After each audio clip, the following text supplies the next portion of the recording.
Welcome to Diva On A Mission podcast, where we share snippets of joy to uplift, inspire, and motivate you. I am your host, Eva the Diva, and I am thrilled to bring you stories that transform everyday moments into profound experiences.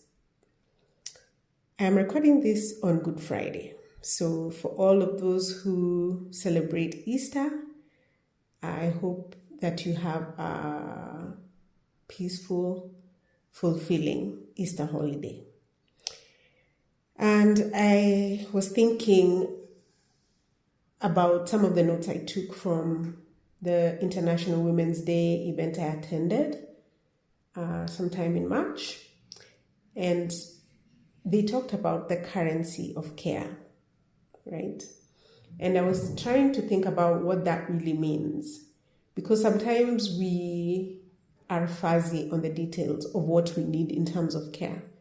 And sometimes we get upset at our loved ones, our friends and family, those who we expect care from, because we don't necessarily know how to verbalize the kind of care we need.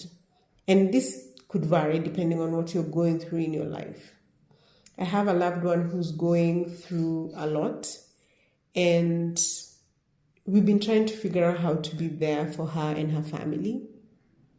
And there can be a lot of resentment that is built if you don't show up the way someone expects you to. And sometimes it's also about communicating what you need and not necessarily just showing up. So, yes. So sometimes you need someone to just listen and not give you advice. Sometimes you need someone to just be there, help you with everyday chores or everyday tasks. Sometimes you need financial support. Sometimes you just need a hug. Sometimes you need a distraction, right? So all of these can be forms of care. But I thought I would take time to address this issue, because getting someone to care for you is a sort of wealth. It's the kind of wealth that never shows up in your bank account, but somehow determines the quality of your life. It doesn't clink, it doesn't fold, and yet it circulates. So, currency of care is not about money, not about favors, not about transactions, but something more ancient and more powerful. So what is the currency of care?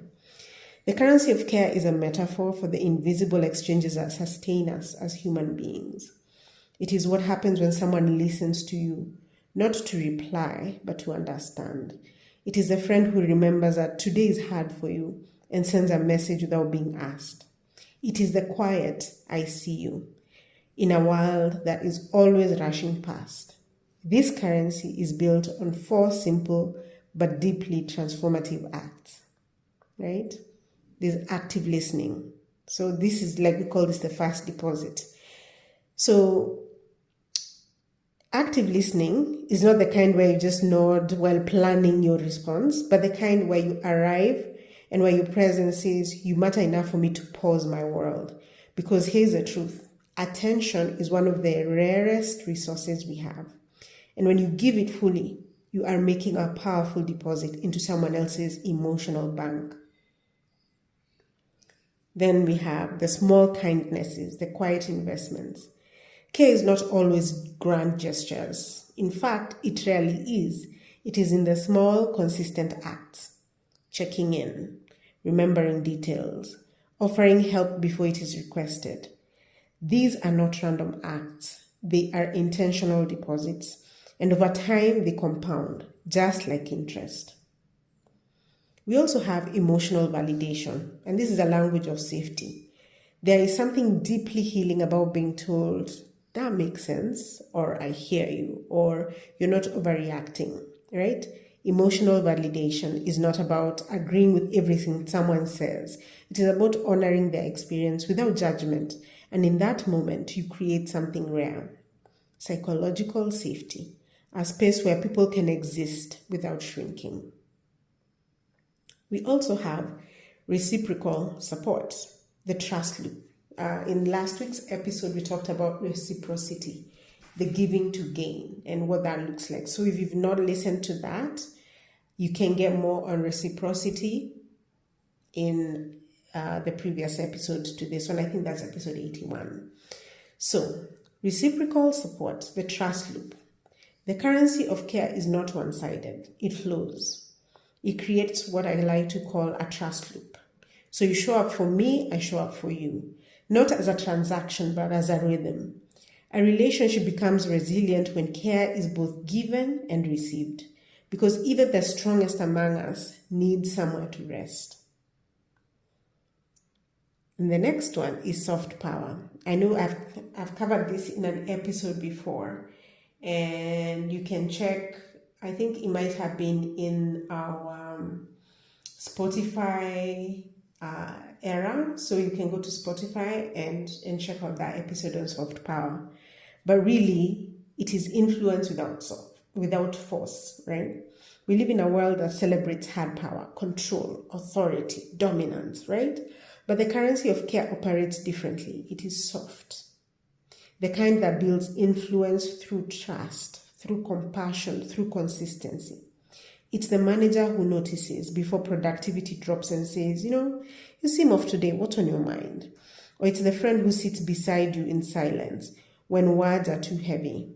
No pressure, no fixing, just presence. And that is power, soft power. So why is this important? Over time, these small deposits build something extraordinary. They build resilience, loyalty, belonging, things no money can buy. Because at the end of the day, we don't remember who impressed us. We remember who held us when we needed it most. So, as we go on Easter and celebrate Easter in the various ways you do, let's reflect on this. Ask yourself, where am I spending my attention? And who in my life needs a deposit of care? Am I allowing myself to receive care too? Because you cannot pour from a place that is empty.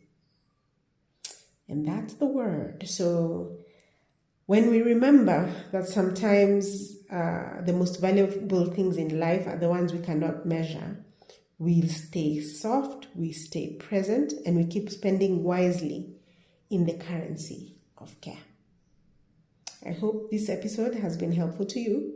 If you have anything that you want to add about the currency of care and what it means to you or how it shows up in your life, please feel free to send us an email at doampodcast@gmail.com or send us a message on TikTok at doampod, or you can subscribe to our YouTube channel, Diva On A Mission podcast, and leave us a comment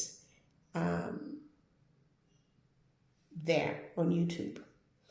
Again, have a fantastic holiday weekend. Have a happy Easter weekend. Have a thoughtful, reflective Easter weekend. And until next time, peace.